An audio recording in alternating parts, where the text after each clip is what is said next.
have two questions. First is regarding, the slowing down of startup market these days. Do you think it's real that the startup market is slowing these days, and there are not many opportunities currently as they were, let's say, last year or during the COVID period? Second question is, going forward, what do you think, is going to be startup scenario in tier two, tier three cities of the country? Are we looking forward for a scenario where the startups will move out from the tier one cities and move towards the tier two, tier three cities? Okay, the first question is, I don't think so that this scenario is going down. So I assume that you're talking about funding into startups. Yes. Not slowing down at all, because I know lot of new funds coming up, ever than before this. More and more funds are coming to India. After Shark Tank, everything has changed, right? Earlier, it was very difficult for us to explain what is angel investing, what is a startup, what is disruption. But now people understand themselves. We are receiving queries from investors now and then every day. I want to invest into startups, which was not there otherwise. There was a time when we started, people used to think startup investing is a scam. Right? Till now also there are people who think startup investing is a scam. But almost 80% market has changed because of Shark Tank. Mass awareness has been there, and a lot of new funds are coming to India.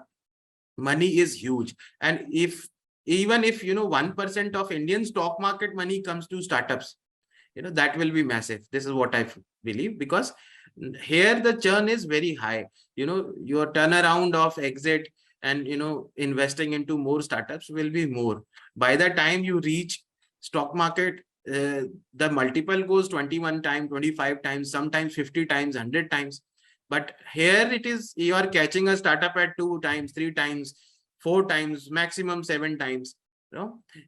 Nobody invests randomly into startups. So we evaluate, we find out the valuations, and if you are investing at the right valuation, then automatically you get the right kind of exit, and opportunities are very much there. People are investing.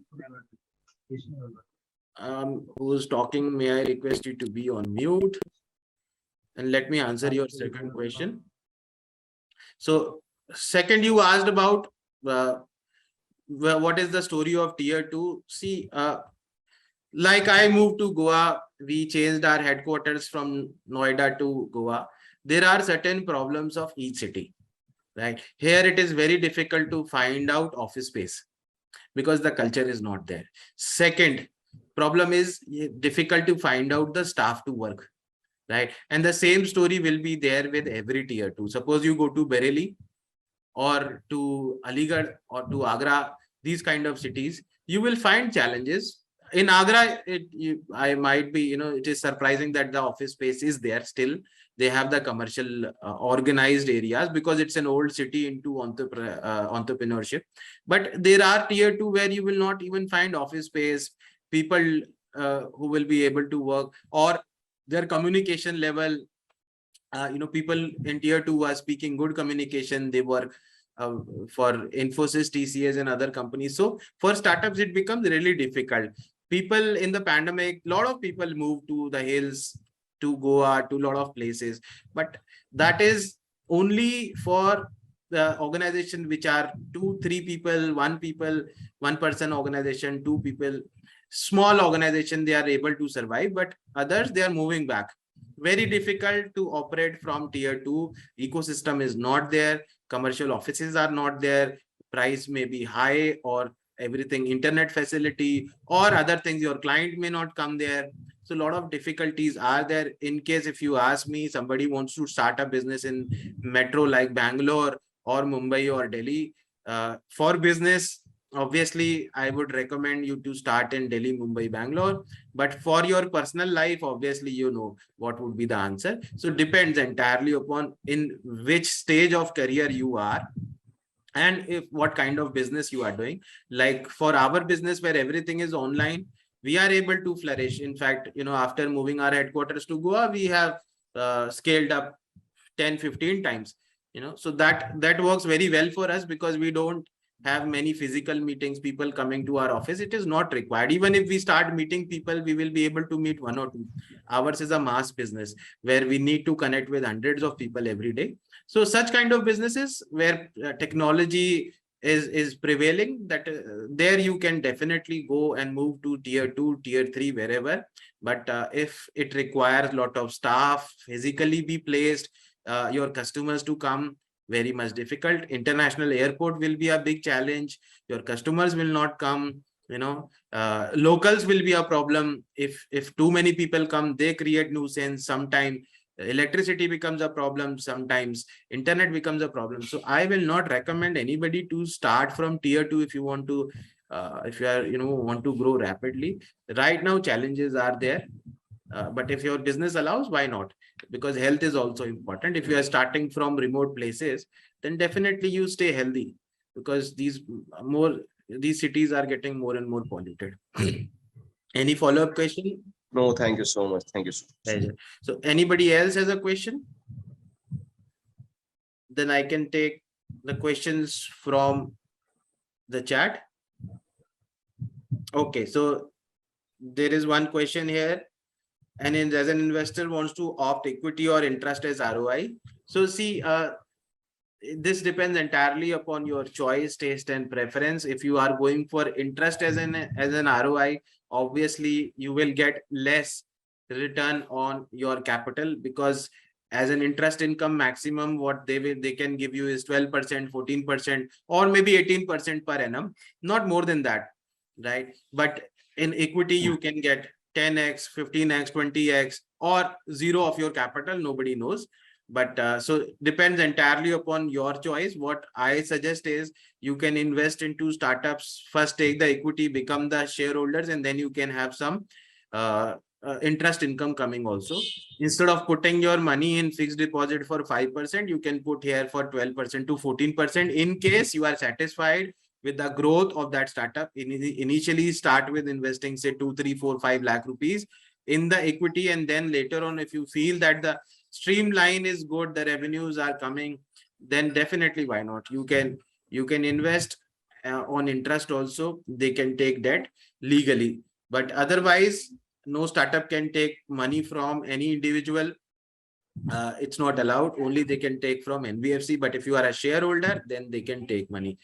Another question is, when can exit happen? Is there a possibility to redeem investments midway?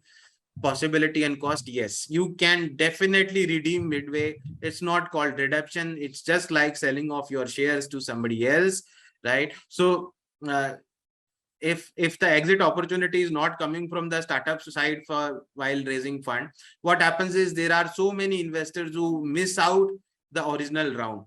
They obviously look for that particular opportunity to come later on, then they may miss out because they are outside India, they were not able to come back, or they were traveling, or the fund did not came to their account on time, or the startup oversubscribed that moment. Nobody knows. There could be any different reasons. So that time you can contact StartupLanes. We can find out from our community of investors and ask them if anybody is interested in taking that equity. Transaction fee only 2%, so it's not a big load. It's very nominal fee.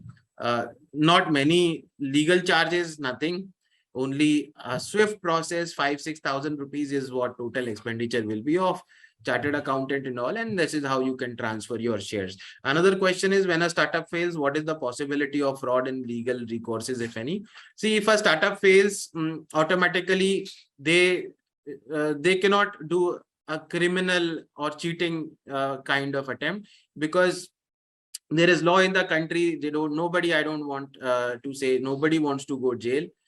So they will not do such kind of practices. If the startup fails, it will fail due to bad execution of the idea, or over discounting, or if they fail to retain or acquire new customers. The number one reason what I feel is failing to acquire new customer takes you to shutdown of the startup. If we are not able to acquire customers without deep discounting or something, or if you don't have profit margins, then definitely you are tend to fail, and this problem will prevail. You cannot do anything on that part, right? So all you have to do is you have to just keep a track.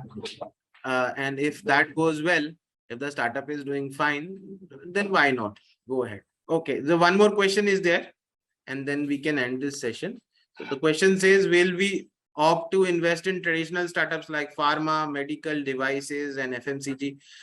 No, there's either they are traditional businesses or they are startups. They cannot be traditional startups like pharma, right? So if they are just opening up a pharma chemist shop, then I will not say that it is a pharma business, because sorry, pharma startup.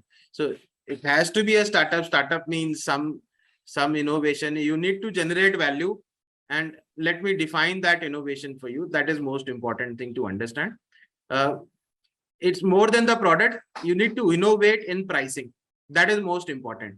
If you are able to bring the same product which a market leader is bringing in the market at a lower price, then definitely your startup will have a lot of demand, lot of takers will be there. So if you are not able to do that, if you are selling 10 rupees medicine for 10 rupees, then it is not, or you are just discounting 10%, what others are doing, you are also doing the same. This is not startup. Startup should rapidly grow. It should have scope. If the scope is not there, then no point. And it should be something of your own. If you are just buying and selling like a shop which does not have scalability, then it will be a problem. Another question came, if the startup is not performing well as an investor, how we can control the activities of a startup? So I will tell you the process that StartupLanes follow. So we have the contract with the startup, wherein if the startup is not doing well, if the business is falling down, if the profitability is reducing, they need to form a community with us and the investors together. And one person among the investors could be chosen who will lead the community, lead this entire community and take the discussion forward, discuss what to do, what not to do, and accordingly, as per the voting and agreement with the investors, they have to do things. So at the right time, if you get to know that the startup is not doing well, if their revenue is falling every month, so within 3 months or 4 months, you take action, you understand everything and give them suggestions. If they require any kind of consultant, appoint a consultant, find out, we can do everything, right? So if they are the siphoning of money or something happening, you can still find out there and then, and then you can file a complaint, and everything is there. So that is the process, is to keep a right track, keep asking the founders what are they doing, and we have the contract with them. They are bound to present everything at the last weekend of the month to the investors. But if investors don't come, this is what we have seen, investors themselves don't come for the meetings. So if they are not coming for the meeting, then founders will also don't come. They will also feel nobody takes interest, why should we waste our time?